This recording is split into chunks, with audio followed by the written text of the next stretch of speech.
Hekim ana vardı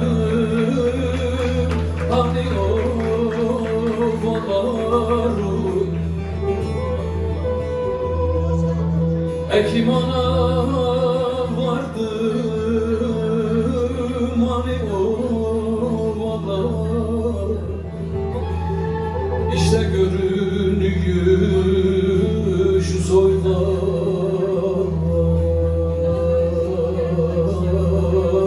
şu soylar.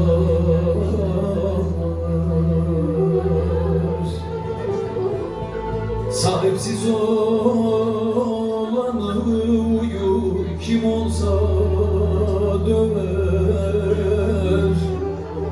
Böyle bir yavrum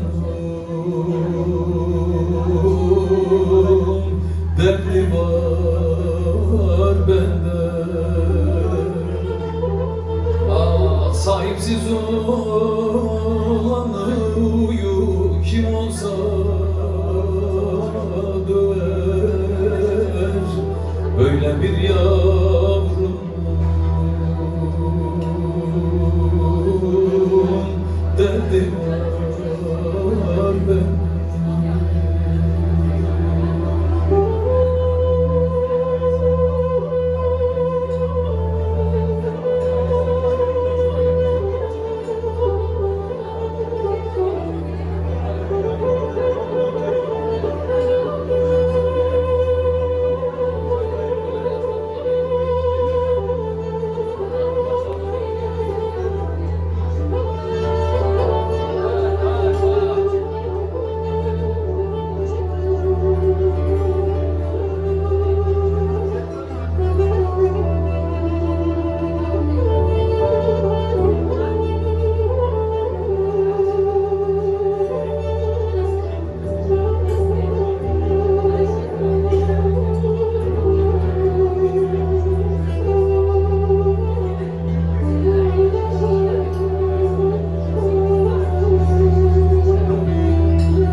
Beni deli eden kaş ile gözdür. Beni deli eden kaş ile gözdür, gözdür.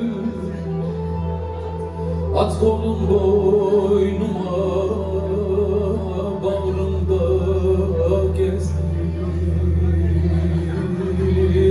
Bağrımda gezdir.